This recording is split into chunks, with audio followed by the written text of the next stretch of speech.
songs of the battle, where carrion birds dwell. Should they be allowed in the House of Revels?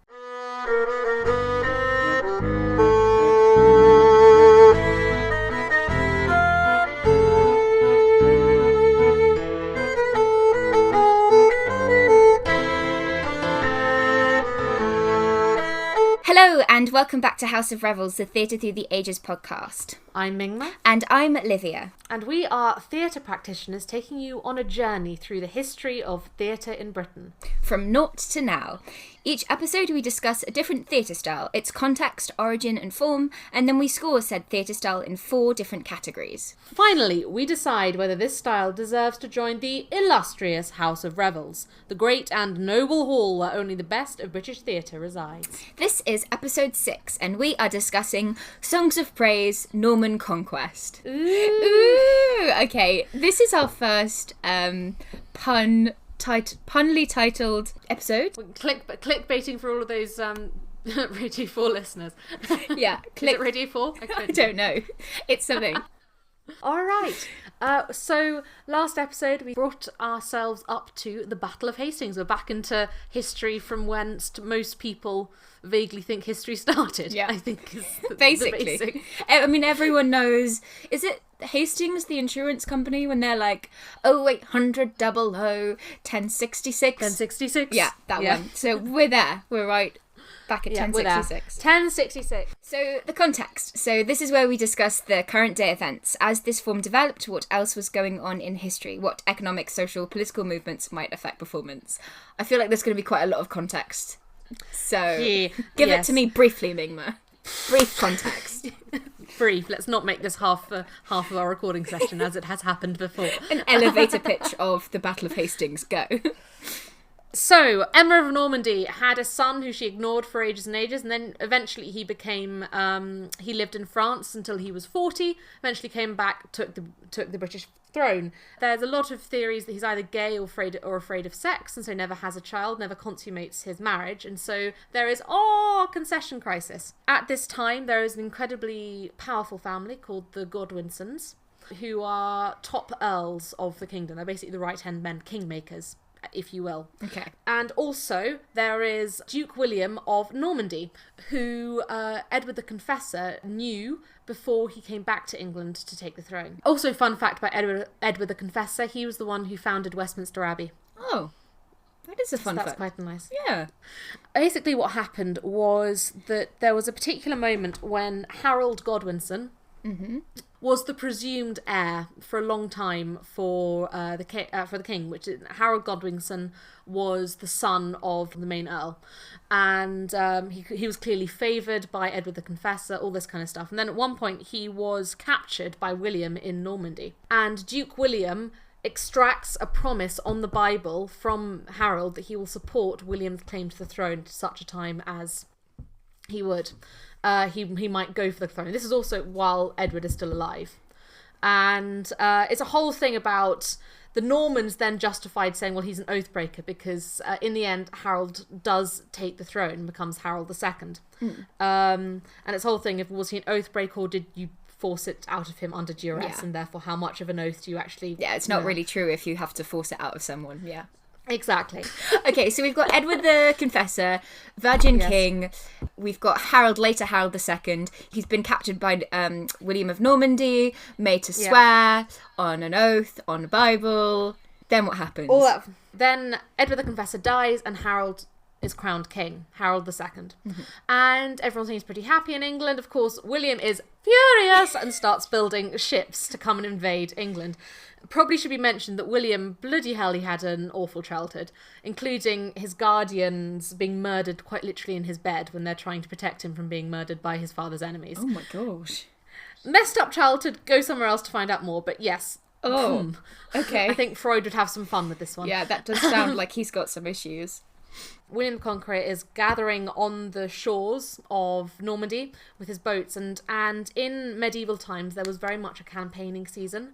You only campaign during the summer because in the winter the food disappears. Autumn, if you get dug into a campaign, all your men will starve. So if you wanted to go on a jolly old war, it's spring and summer. And in August, when William was intending to sail, there was rains and fog, and it was just awful. You should not try and cross the channel during that time. Okay. And so Harold is sitting there waiting for William to appear, and he's not. And he's not, and the end of the campaigning season is appearing, so what's going to happen? And then suddenly, completely out of the blue, the Vikings invade. Oh, great. In northern England. And Harold does one of the most successful marches in military history in England, where in 4 days, he gets men from London to York, walking. Ooh, okay. And it's so successful that Viking warriors had no idea that he was even in London. Basically, they thought that he was still on the coast waiting for William. He had got to London, he had got all the troops together and got to York before they had any idea that he had been in that he'd even in London. been... Gosh. So completely took them by surprise. It was a complete rout. It's one of the most successful marches in our history. And like complete success. And then at the kind of success feast up in York, a messenger bursts in and says William has invaded. Oh, for that poor man. Oh, he's Yeah. I'm so sorry, Harold. You've had a hard time of it. Literally, though. And so then he repeats the march. In 4 days, he gets all the men back down into London. Uh-oh. Can you imagine just how, like, the stress and the tiredness, and it's written that he was exhausted and ill when he got back. I'm not surprised. And when he got back to London, his brother said, do not go out to meet him. You're in London, you can hole up, he'll starve during the winter, and we can go off and do something else, and we can, or let me go and lead the troops, because you are the king. If you die, we're screwed. Yeah. Whereas if I die, I'm expendable, and also you can get a new army, you can all that kind of stuff. But Harold refused, and so he went out to meet William, and with an army who had done these incredibly strenuous marches up and down the north of England in the last week, including a very, very tiring and forceful battle, and goes out to meet William and is defeated. I mean, he sounds like it probably was a combination of he was riding on the high of just having a really successful win, so he thought he was invincible. But also, you're not thinking clearly, you're exhausted, it's just a battle. Like, I think the other thing to make the point is that nowadays we think of 1066 as this kind of inevitable moment. That this is the end, that is just what happened. The Normans were going to come and they were always going to win, but it was incredibly close. And even the Norman sources at the time say this, and actually the victory shook, and the victory and how much of a kind of complete moment it was shook Europe. This complete change, that it all on this knife edge, and it was very, very close for most of the battle. And there was a moment when everyone thought William was dead, and so his soldiers were running away, which is normally the most fatal moment. It's really interesting once you look at the sources, just like we think of this as being inevitable, but actually it's so on a knife edge. And because I read somewhere that Harold got shot in the eye with an arrow, and that's how he died. Is that true? Oh, I did an essay on this. I actually did. I'm so pleased. So the only source about the being shot in the eye is the Bayeux Tapestry. Okay. The way the Bayeux Tapestry works is that you have kind of like the main events being shown in the main bit, and then above there's symbolic and below is symbolic. So you have like mythical creatures and dead men and this kind of stuff. If you imagine like old-fashioned tape film, you have like the main bit, and then you have like little images above and below. It's literally that. Okay. And in the main images, they have the text saying what happens. And there's a bit which says, Hic Harold Mortarum, or I can't remember the last word. But basically it says, here Harold dies. But there are 3 figures under that. Basically, the one with being shot in the eye is the one in the middle, and so it makes sense. But also, Hic is above someone else, so Hic could be here. And Hic... And I think that most consensus now is actually that he was unhorsed and then shot to pieces. Ooh. But again, how much do we know? Yeah. How much is... Okay. Either way, he died. And the other point is why it was such a rout was because after this Viking invasion, they'd already lost a couple of people, but he also had all of his lords together, and all of them died at this one battle. Well, no, I mean, there were dregs left, but it was basically they completely creamed the entirety of the Anglo-Saxon nobility in one battle. Okay. Which again was stupid by Harold. Why would you bring them all? Yeah, I mean, on the one hand, he has a successful battle, and then he has a really stupid, just silly moments. I guess he's only human. I mean, how would we know? But, for the few months he was on the throne, he seemed like a decent king. Yeah. Got his currency out, which showed that there was stability, that he had enough time to press coins and this kind of stuff. They won, and then London caved incredibly fast, which is interesting as well. Normally, there's a whole thing, especially during the Wars of the Roses later on, that the city of London, that kind of weird anachronism in London of the city, that they had so much power that quite often they would shut their gates to the conquering monarch as such. And so there are a lot of times later on where people would be coming and say, "Oi, I need to get crowned." No, mate, you're not coming in here. Nope.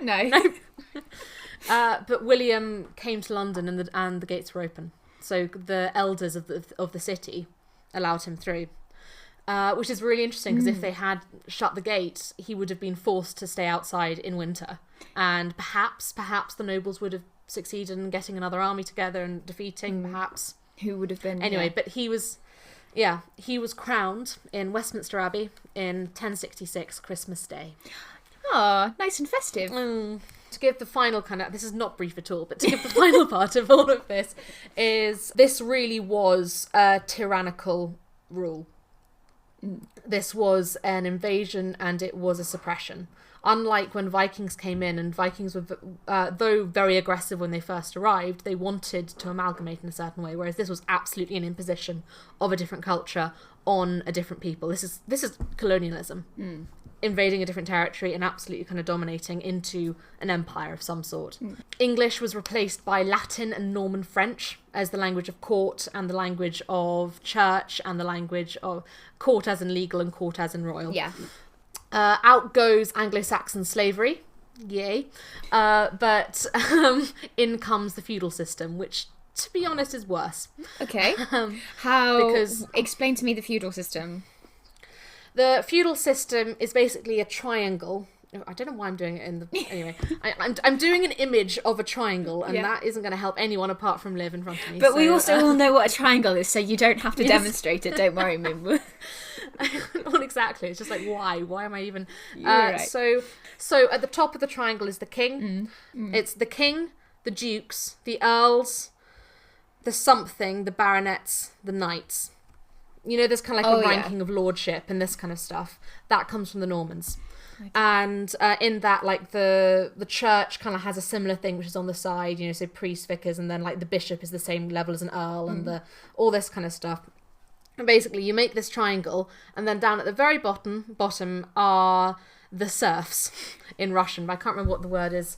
Basically, you get to a point where there are certain people who are at the lowest of the low, the peasants, the peasantry, who are indentured to land. So all the land of England is carved up into this cycle. So the king has the greatest amount of land, then he gives some to the dukes who were most important to him. And then the dukes, underneath the dukes, they might have 2 earls, and the 2 earls might have 3 knights each who then report to him, who then report to him. So it ends up as a triangle of power. Pyramid scheme. Yeah. And eventually you get to the level of the knight, who has his castle, and he has 200 peasants who are not allowed to leave his land without his permission. He is allowed to have sex with any of their any woman on her marriage night if she is one of his peasants. Basically, he says, you are allowed to work on my land, and all the produce which you make from my land I take. However, because I'm a nice person, I'm going to give you like a tiny, tiny little stretch of a tiny bit of land in one other field, which is much more stony, and you can use that to grow your own stuff for your own family. So suddenly everything was to do with land rights and land property, and everyone was forced into this system, and there was nothing like this before, of this kind of thing of going, you have to stay here and you are effectively owned by the land and whoever then owns this land. The biggest example of this in terms of the reign of power is I call it attrition by architecture, which is that the Normans literally just started building castles, and it was a complete symbol of power. and we still have some of them today. Dover Castle, the Whitechapel in the Tower of London is a Norman castle. The great cathedrals, Durham, Ely, Salisbury, nearly all were started by Normans. Ely in particular, right in William the Conqueror's reign. And again, it was this thing of saying, look at this completely new style of architecture, which is imposing onto the land, saying, we are here, we own this. Like putting your flag in type thing, but with a building. Yeah, exactly. I mean, have you ever done the train ride to Edinburgh Fringe? No, I am a cheapskate and only ever go by coach. Yeah, overnight well, coach. I went...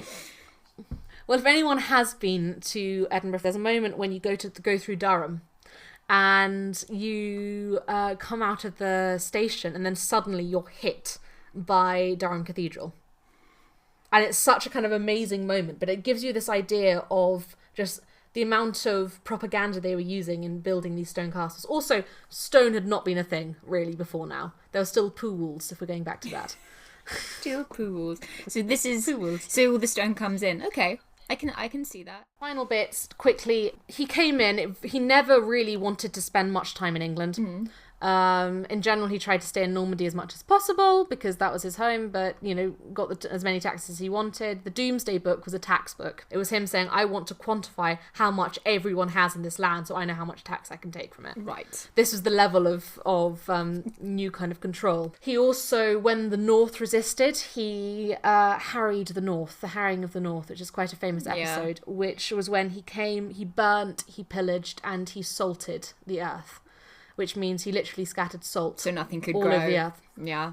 No. So they'd starve. This is the tyrant who is now in charge of England. Anyway, you can see I'm thoroughly on the side of the Anglo-Saxons here. I mean, yeah. Final bit, which is just when William died, he split his land in two. So his favoured son got Normandy, and the second son, Henry, got England, and the third son got zilch. He got £50,000. Oh my gosh, a bit like King Lear then. Very like King Lear. Well, it's interesting because it's him, and then Henry II also disastrously does the King Lear, and I always thought that King Lear was based on Henry II, but it's interesting that this happened as well.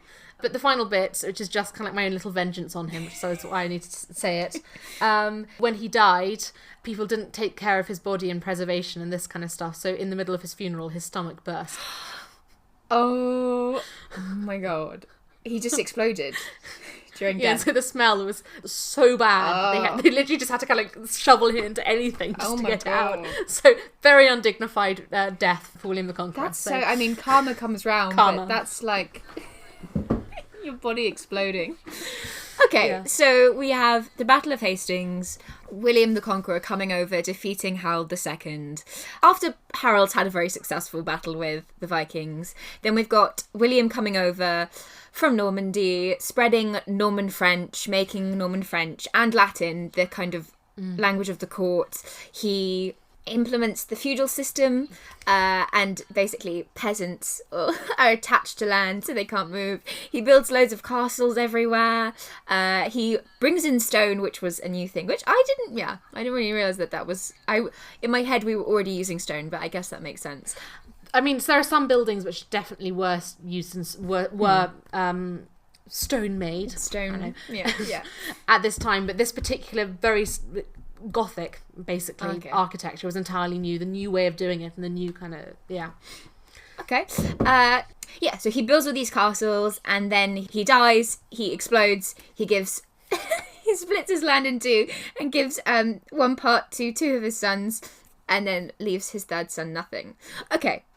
That feels like everything. So, moving on to origins. So this is the section where we discuss the origins of the theatre style. We trace its beginnings and what influenced its development. This can also include, I'm imagining, stuff going on in other countries. I feel like we said at the beginning, we're not going to do stuff in other countries, and then it's so interlaced that we're always talking about other countries, but here we are. Well, I think we said at the very beginning is more that we are going to study theatre styles we're going to dedicate episodes to theatre styles which happened in this country, but in Origins we should talk about obviously people getting influenced. Yeah, there's a whole... I feel... We're not, as we talked about, I think we've talked about a couple of times, like, it's really difficult to think of England or Great Britain in isolation. Like, we're still, with Canute, we're part of this North Sea Empire. With the Norman, with William the Conqueror, we're part of I'm guessing, the Normandy Empire, so to speak. Was it just Normandy in England that William the Conqueror had power over, or...? Pretty much, but Normandy was twice the size at this time. Okay. So it's still pretty big one.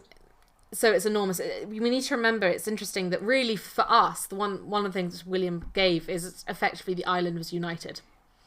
Apart from Scotland being Scotland. But the rest of us were completely united and have been since.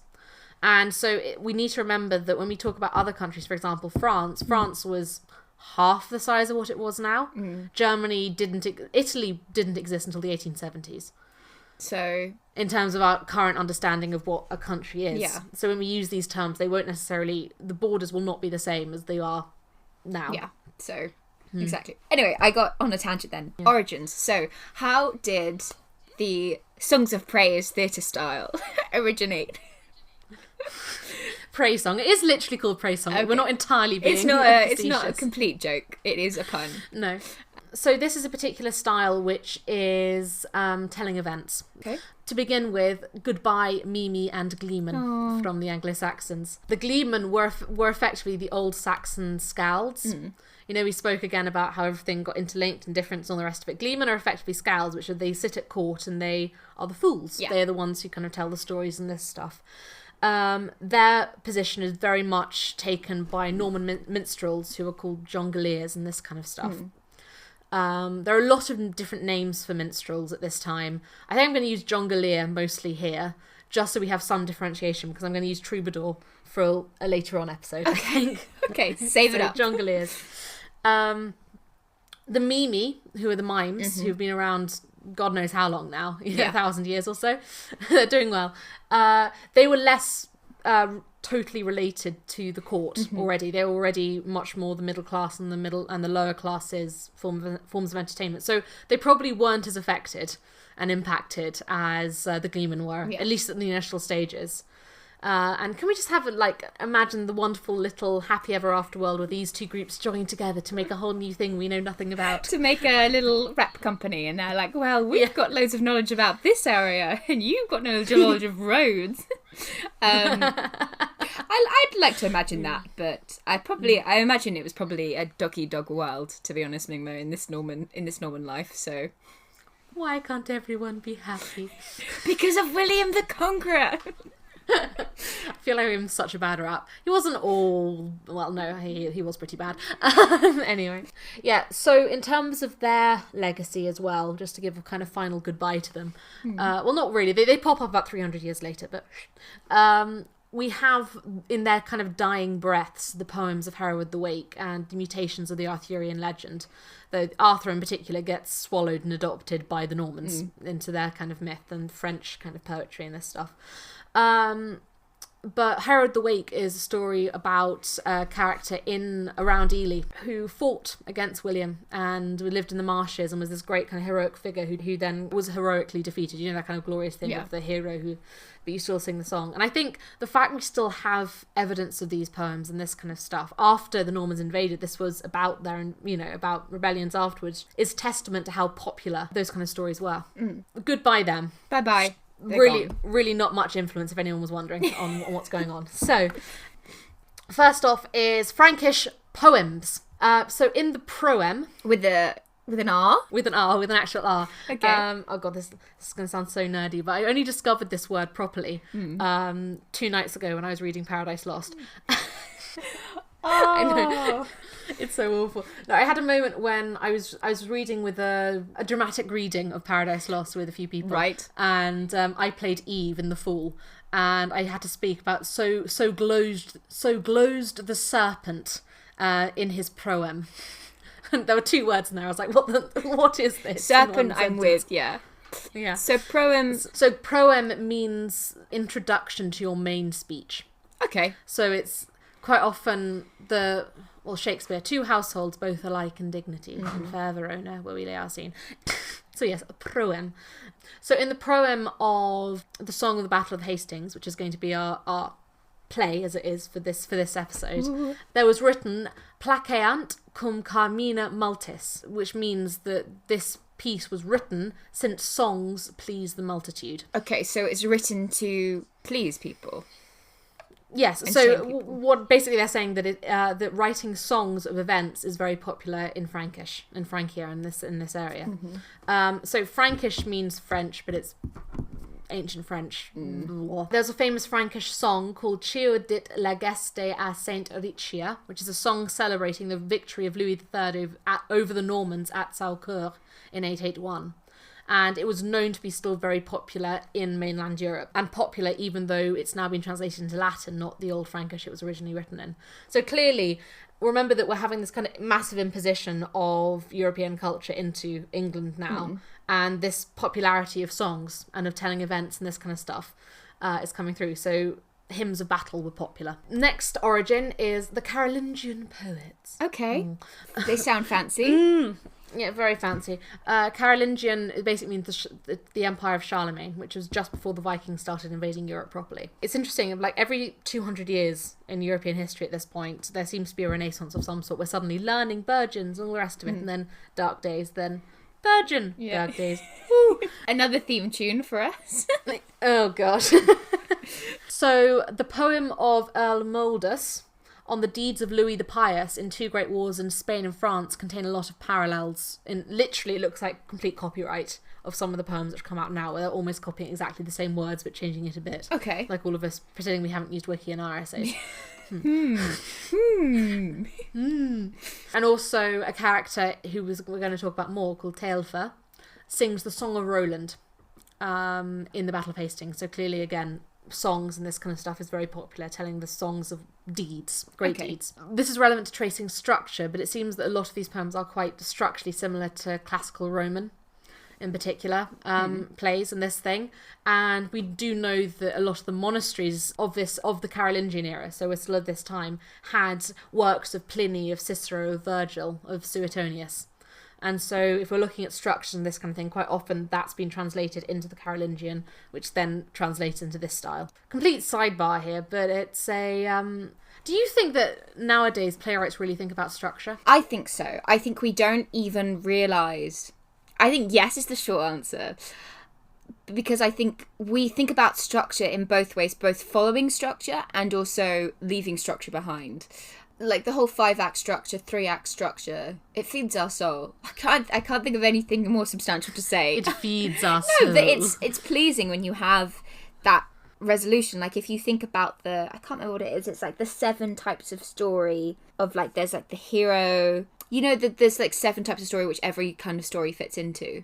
Yeah, I heard 24, but yes. Oh, maybe it's 24. Maybe when we just did it was 7. But so I think there is I think playwrights do follow structure.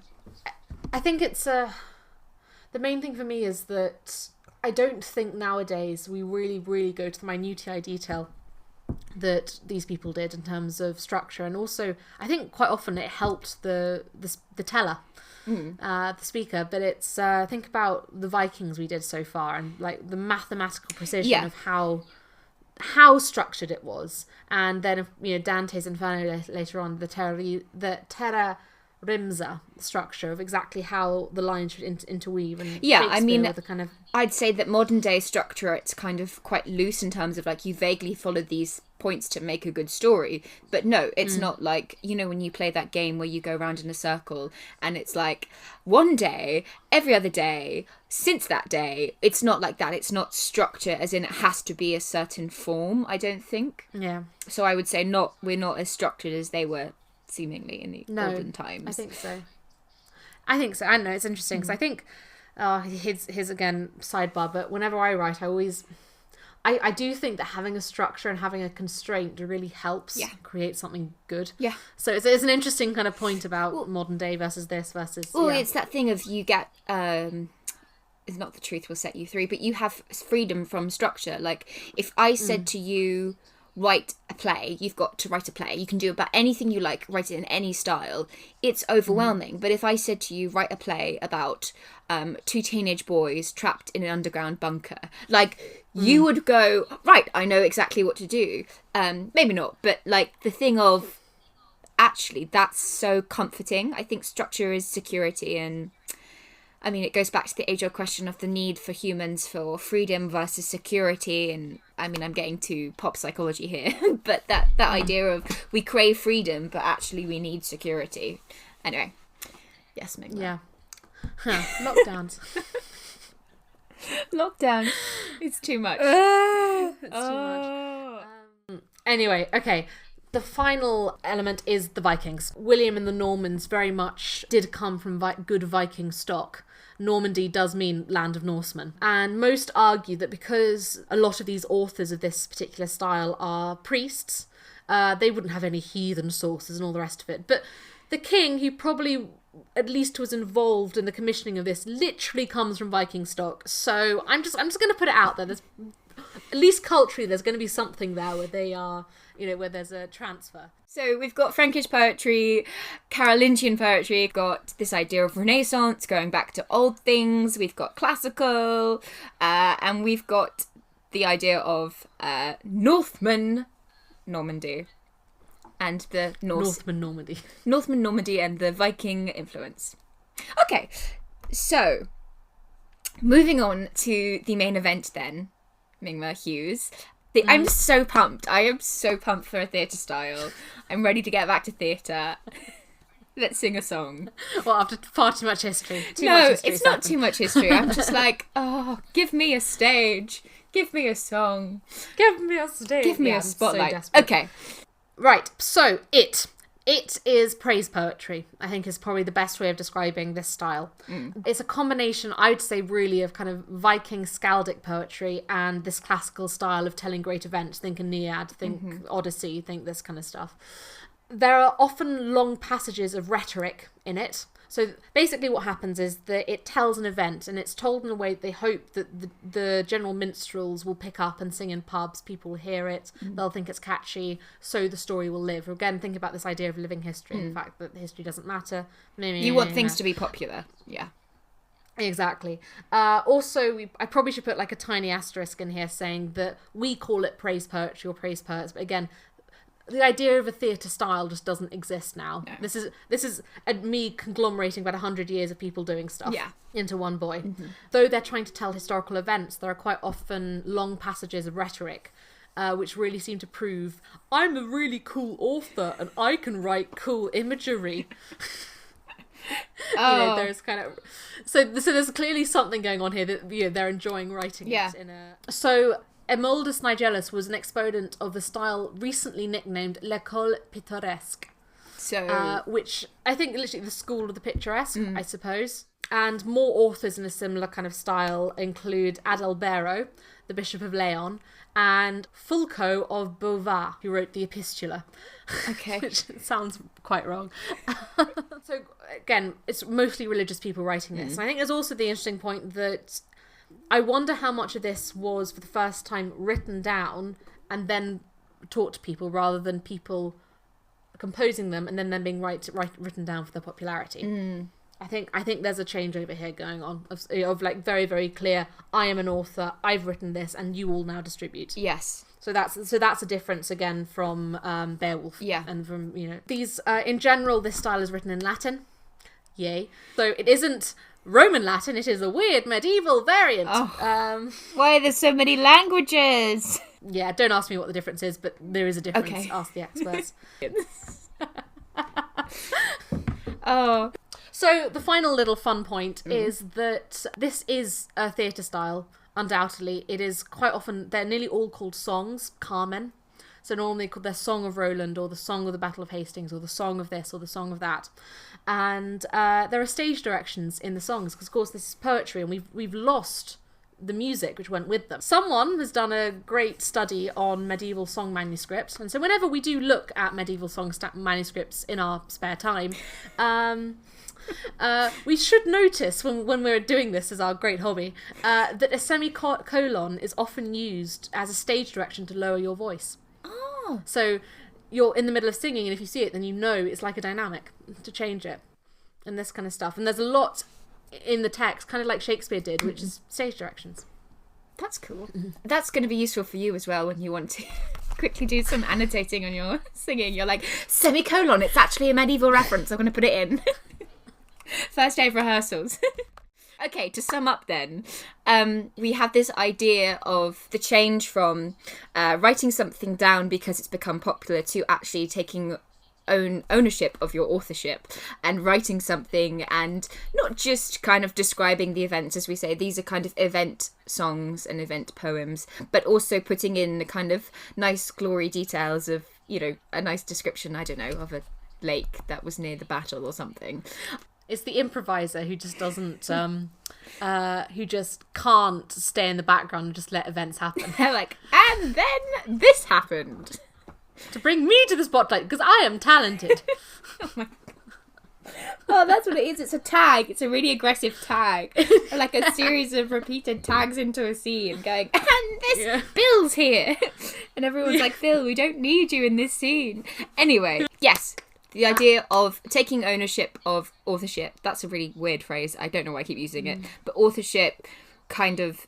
I liked it. It was very cool. I know, it was quite off the cuff. Anyway, Latin's stage directions, for example, the semicolon to indicate singing quieter.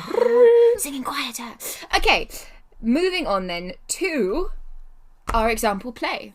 This is the Carmen de Hastings Prolio, or otherwise known as Carmen Widonis. It's one of those weird things where there aren't actually titles for these very, very old manuscripts, but then people give them nicknames. Like we said before, the person who owned the manuscript ended up nicknaming Beowulf, or the Normal Codex, or that thing's happening again. We nicknamed it this. We changed it that way. So this song, Carmen meaning song, literally it's called song in the title. Which I've just said titles to... Oh, okay. Oh... This piece is attributed to Guy, Bishop of Amiens, and was very likely written in haste for Easter celebrations in England in 1067. Now, Liv, when was William the Conqueror crowned? Christmas Day, Mingma. Christmas Day. And what date? 1066. It's the same year. 3 months later.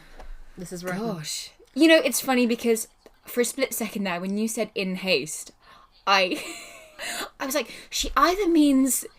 very quickly, or she means in a place called Haste, related to Hastings. And I was like, I don't know which one she means. Like, I know what...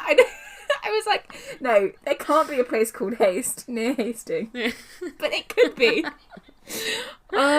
Anyway, so it was written within the 3-month period between 1066 and Easter 1067. Part of the reason why this is so significant, it is so recent to events. You know, so the Battle of Hastings and his coronation, it's all within a year. Most of our manuscripts or people talking about an event is normally 70 years later or something like that.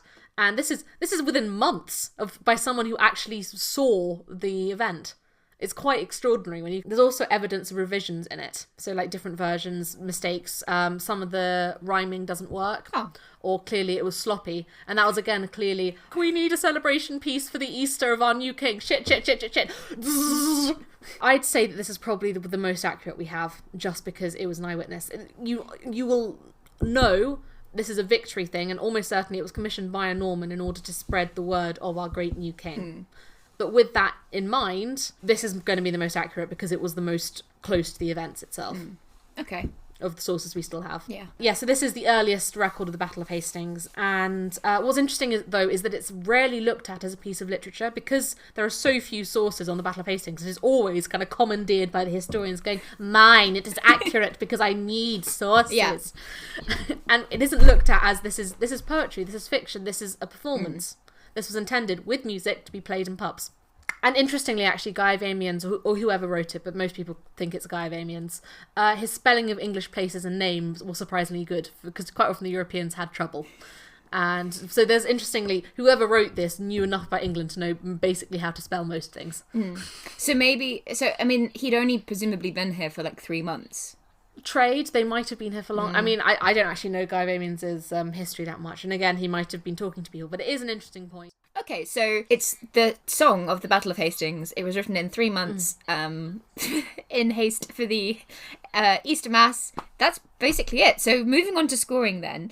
We score every theatre style in 4 separate categories: sleight of hand, scandal, ripple or riot, and legacy. We each give a score out of 10 for each category, leading to a maximum total of 80. Finally, we decide whether it deserves to enter the esteemed House of Revels. So the first category is sleight of hand. This is where we explore the stagecraft in this theatre style, the props, the tricks, the trapdoors. Yes, the sleight of hand. So I'm putting 3 things into this, and one of which is whoop-ass characters. Okay. So the reason we're doing this episode is because I found one sentence about a certain character who sang songs at the Battle of Hastings. Right. And upon digging, it turned out this character was actually a character in the poem, the song, The Battle of Hastings. This man So that was influential. Yes, and that is Taillefer. In popular culture, he is, I mean popular culture, academic culture, people who think it's popular, is said to have sung his heroic lays on the beaches at Pevensey in the vanguard of William's troops at the Battle of Hastings. So I thought, ooh, that sounds quite interesting, and that was where I started with all of this. In terms of sleight of hand, I'm just going to read a translation paragraph from the Battle of Hastings, which is the story of Taillefer. Okay. From the poem. Meantime, while the battle hung in ominous suspense, and the dread scourge of death in war was pending, a player, whom his most valiant soul greatly ennobled, rode out before the countless army of the Duke. He heartened the men of France and terrified the English, and, tossing his sword high, he sported with it. A certain Englishman, when he saw a lone man out of so many thousands move at a distance, juggling with his sword, was fired with the ardour proper to a soldier's heart. Heedless of life, he sprang forward to meet his death. The mummer, surnamed Taillefer, as soon as he had been reached, pricked his horse with his spurs. He pierced the Englishman's shield with his keen lance and hewed the head from the prostrate body with his sword. Turning his eyes on his comrades, he displayed this trophy and show that the beginning of the battle favoured them. Right. So he's not just some bard in the corner. No. He's a full-on warrior. Well, fighter. Well, soldier. He's a full-on soldier. It's an interesting point because I started this and I really, really wanted him to be the juggler who just happens to get a sword out and go, oh, whoops, oh, what can I say? My sword, I was juggling and then it fell on your head. I'm sorry. But no. But, I mean, what's interesting is that it's clearly that Taillefer was clearly a historical figure of some sort. But I think there's some conflation going on here. Whereas I'm certain that there probably was players who were singing odes, you know, to the Duke's troops and this kind of stuff and came over. And much as I hope, because this is a theatre podcast, that he was a mummer, I'll put it out there, I think someone mistranslated their Latin. Because Taillefer is only named, this character is only by name called Taillefer in this one source. No other kind of source mentions him as Taillefer. And I think this sounds more like a simile, that he is like a mummer in his juggling than fact. So I can fully see a minor soldier, or perhaps someone who's in charge of a few of his men, going, oh, they're all terrified, I'm just going to go out and play a bit of a fool to, you know, warm them up a bit. Yeah. You know, oh, look, I'm juggling my sword. Aren't I cool, men? Ho, ho, ho. Are you ready to march into battle? Yeah. And then an Englishman comes up and he kills him. Yeah. I think that, to me, reads, as this is literally the primary source, I think that reads more than the juggler who happens to be in a very serious battle. Yeah. Yeah. Yes. Either way, I think it shows just, talk about amazing characters and imagery, and just in that kind of tiny bit. And remember that this isn't translated into poetry, this is translated into prose. So the poetry is so structured, and that's all in kind of, to give you an idea, this is the page which I took it from in the book. And you can just see how many more words we need to translate it from the Latin, which is incredibly regimented. Yeah. You know, so you can tell that the skill which would have been involved in getting all of that information into this. And I'd also say that for sleight of hand as well, clearly there's a bit of exaggeration of some sort going on, but it also shows the importance of storytellers. Like, for the story, the fact that a juggler's out there, I can see why everyone ran with it as an idea. Yeah. Talk about an image of kind of the Battle of Hastings that a guy's going, and I'm the warm-up act with my sword. I feel that guy is me, but instead of stabbing people, I would just go, that's me done. I hope you enjoyed tonight's set. Now I leave you all to die. Yeah.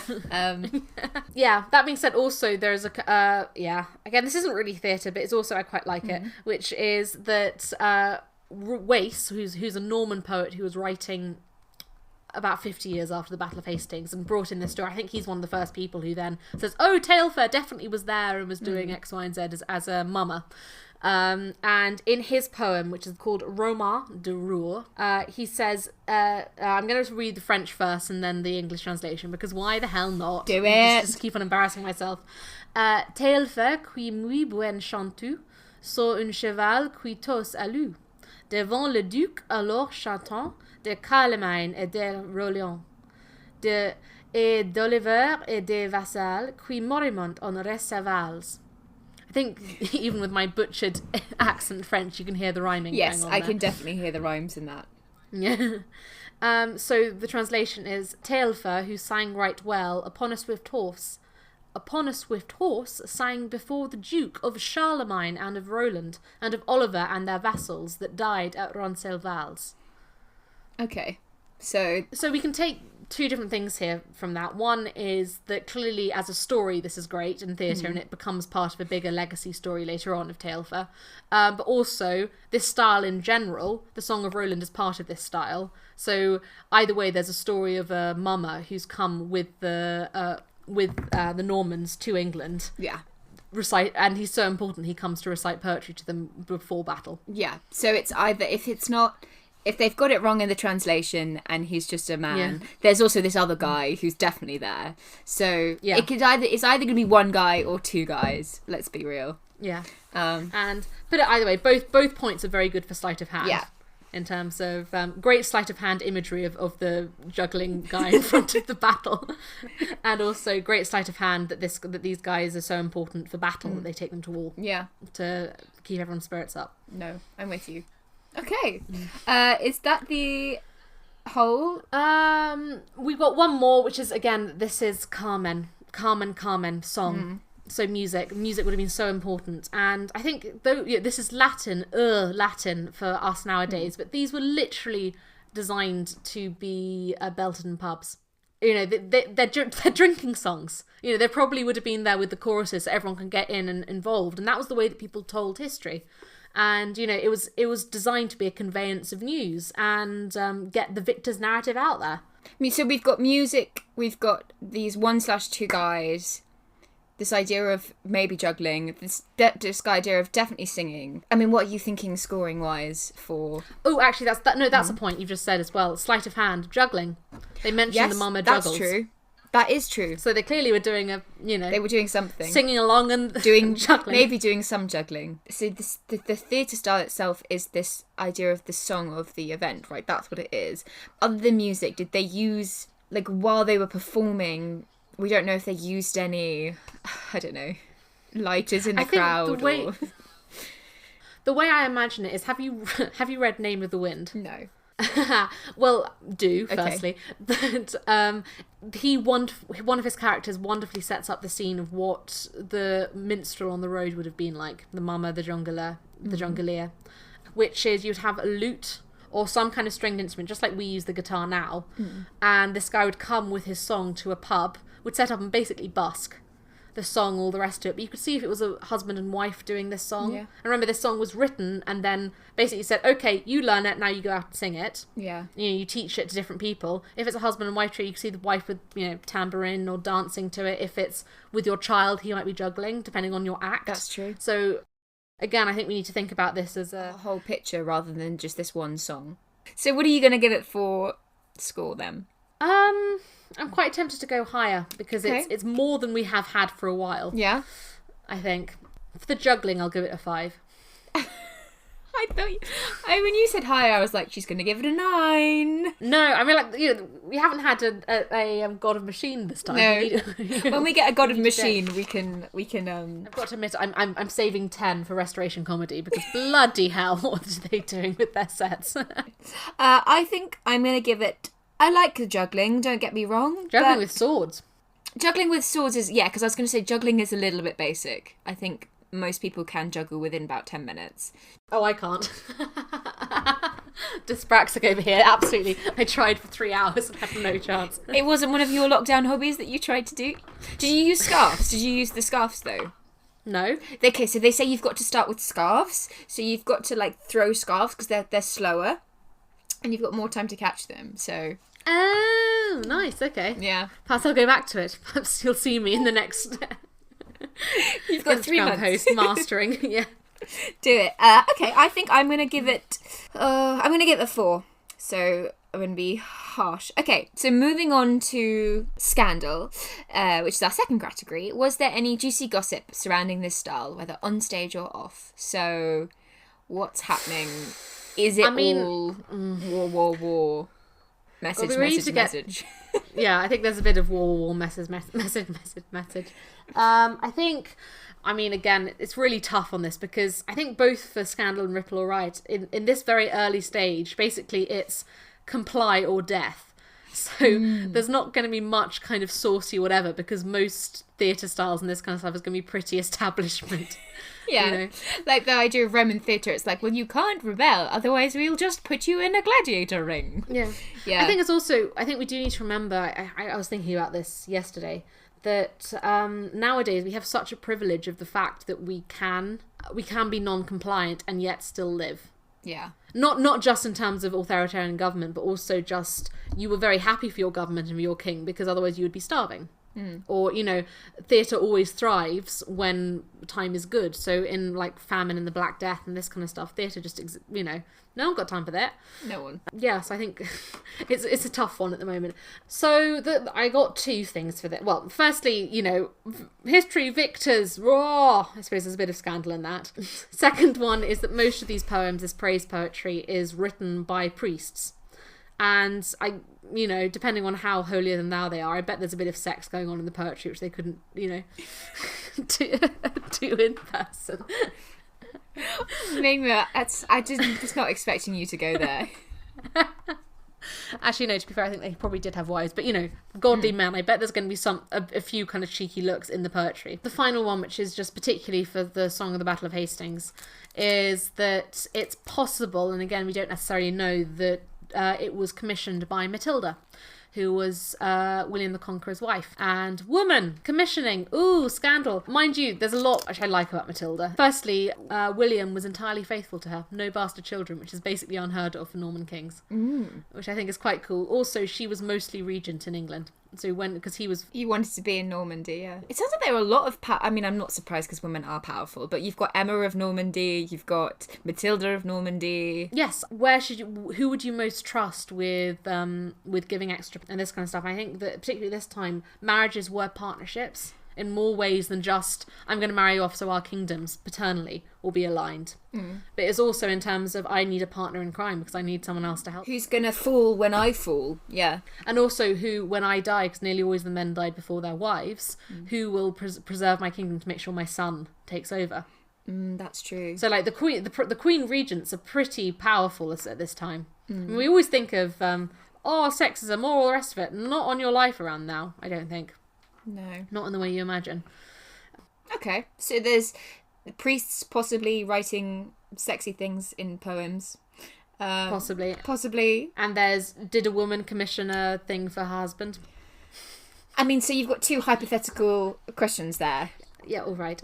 You've got 2 questions is what you've given me. So I think it's going to be a low Scandal score. Yeah, no, there's not much. How much, also, I wonder if Scandal, because it's scandalous, doesn't get written down. This is true. Again, we're back into this problem of there are so few written sources right now. How do we know that people were scandalised by it? Perhaps that was burnt by Guy of Amiens because, he wanted everyone to like his poetry. Yeah. So, but still, we have to go somewhere, so I'm going to give it a 0.5, like you did last week. No, you gave it a 0.25 when we did Beowulf. I'm going to give it a 0.5. Yeah. Because I think there probably would have been scandal, particularly because if they're bringing this over to England. There'd be some sort of thing. Okay, so moving on to Ripple or Riot. Here we judge whether this style caused a ripple or a riot. How socially controversial was its existence and content? Did it spark wider conversations. So, well, clearly we have no idea really how socially controversial it was, this style was. However, it was in general written by high-level monks, abbots, bishops, all those kind of lot, the clergy who were literate. And depending on who paid them, it was intended as a form of propaganda to sway public opinion. Praise poetry was in general for particular events or battles, or literally singing the songs of praise of someone. See, it isn't entirely clickbait. No, it's not clickbait at all, actually. So, in terms of Ripple or Write, it is entirely political, writing this so that people would hear the story from a particular perspective. You know, the power of fiction and the power of retelling a story in a particular way. I'd also say, in terms of riot side of it, I'd say that the Coming the Hastings Prolio, being sung at Easter, 3 months after a new king, when most of the country would just be waking up to, wait, you what, mate? We got what? What? Yeah. You know, remembering kind of like how long it will take for news to travel. The newly vassalled England would not have been popular, or this entirely was clearly, if he was asked to write it in a hurry, they desperately needed some kind of form of pumping out propaganda for Eastertide celebrations. Also, to point out, it must have been a bop-ass tune to have survived this long against that kind of rancor. Oh, I don't think I've ever heard you say the words bop-ass tune. But it's true, it must have been a bop-ass tune. Yeah, a bop-ass tune. See, I'm making it even more posh to prove that the way I said it the first time sounds all right. Yes, so I think that it proves its power as a piece of work that we still have it nowadays, because the vast majority of England would not have wanted to hear this poem. Yeah. This song. It would have been like a bit of rubber in the face. It's a bit like kind of like those deeply sexist raps, which everyone still listens to and hums because they're so catchy. I mean, so I really do want to hear what the tune of this was, because it clearly was. Yeah, it must have been, as you said, a bop-ass tune. It wasn't popular to hear it, so it must have survived. So, what are you giving it, Mingma? I'm going to give it a 5. Because this is the most controversial we've at all got ever so far. That is true. It is the most controversial. I think I agree with you, actually. Like, it is pretty controversial. I'm going to give it a 5 as well. Coming in and writing a song and distributing it to people. Like you say, propaganda of like, look how great the victory was. And everyone's like, go away. You just invaded us. Yeah. I think it's also that on the kind of, it's a scale, Ripple or Riot. Yeah. And I think that, 50%, well, no, even like 20% of the population will be absolutely adoring it because they're the nobles who've just come in, and the other 80% are going, We're here, we're watching, but we're not happy. Yeah. No. Okay, so that takes us to a grand total of 10 for Ripple or Riot. So finally, we're going to look at legacy. How has this theatre style influenced the future? Ha-ha. All right, so minor stuff first, which is Taillefer. This whole story of Taillefer, which started us on this exploration of praise poetry. The Song of the Battle of Hastings is the earliest source about this character. He's mentioned again in William of Malmesbury, Henry of Huntingdon, Geoffrey Gaimar, and Robert Wace, which are though they're all kind of within 100 years of each other, that's considered roughly contemporary in terms of our understanding nowadays. Yeah. It's so odd. It's weird. So he's mentioned again and again and again, and actually he's then been set to a ballad by Ludwig Erland in 1816. Which was then in 1903 orchestrated by Strauss into an 8-part chorus. Like, it was performed at the 2014 proms, BBC proms. Oh, right, okay. Exactly. And then as a theatre style, it's an early form of troubadours, but also not really. So, in terms of direct relevance, it does kind of die out, because troubadours very much are more... It feels like this is the early stage of troubadours, as we know later on. But the biggest, I think, legacy for it, in its own way, which is... that, as we said, most people take these poetry and use it as historical fact to reconstruct events. Yeah. Which is basically meaning that this as a theatre style has succeeded, because the entire point was about influencing how people saw stuff. Spreading the message. And so it has influenced. So it has more of a historical influence rather than a theatrical influence, that's not... Historical influence isn't the right term, but... Yeah.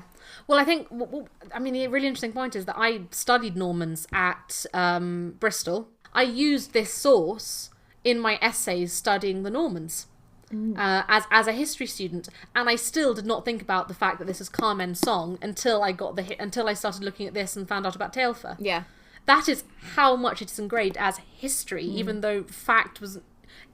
It's a piece of fiction which we're using as fact now. Yeah, which is really quite weird when you actually think about it. It's a bit like using the Crown to say this is exactly what happened. Yeah. And but also this is all that we have, and so we have to use it. So in terms of how the theatre style has influenced the future, I think it's probably the biggest one we have, actually. Even though it doesn't actually feel that glamorous. It isn't really theatre, but in terms of legacy of impacting the future, bloody hell. Yeah, that's true. You know. That is true. And it has a little bit with the idea of the...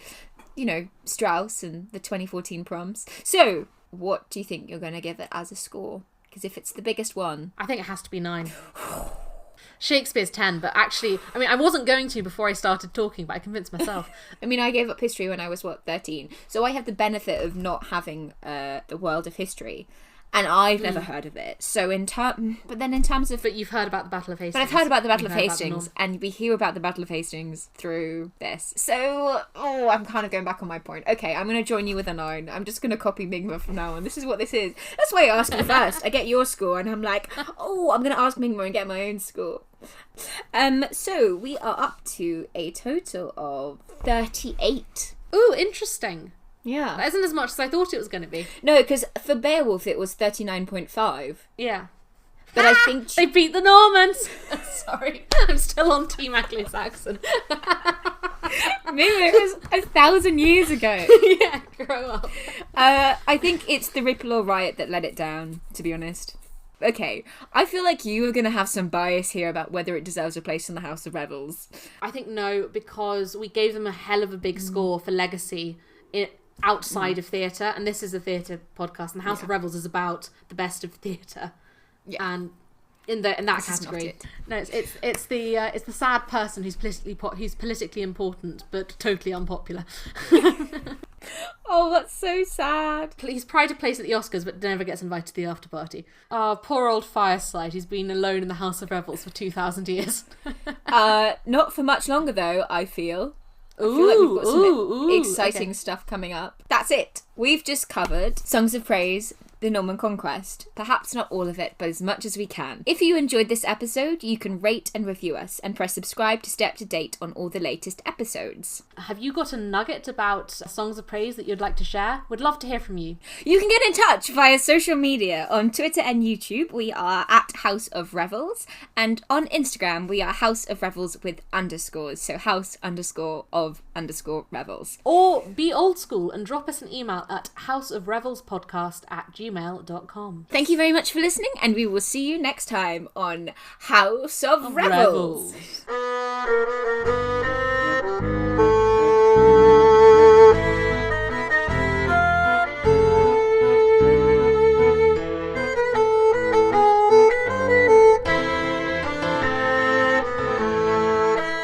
Dem Beatsto. No, don't put that in.